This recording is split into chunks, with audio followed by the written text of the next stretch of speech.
Damuan mga nasasakitan san pagkawarasan na may sa syudad san Calbayog. Labi nagudan iya pamilya ng mga tao nga malapit kan mayor. Justice para kan mayor pati para sa iya mga kaupod nga namatay, kaupod siya.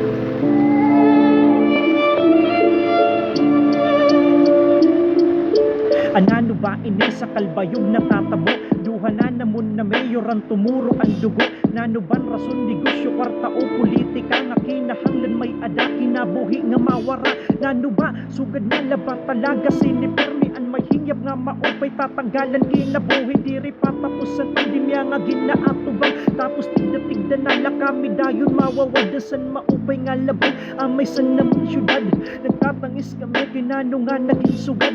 Ang masakit pag may involved na mga pulis. Legit operation ba o talaga gud lumihis sa era trabaho nga magprotekta sa mga tao. Kung ano ang nahilabo may ada Ginoo nga nakakita Calbayog dun at tumigampo.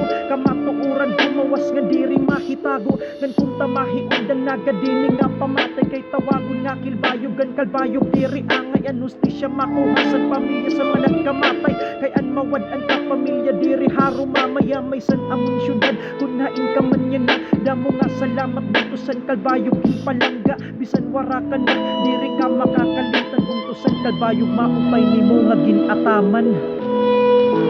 Justice for Mayor Ronaldo Aquino. Rest in peace, Mayor. Saludo sa inyo.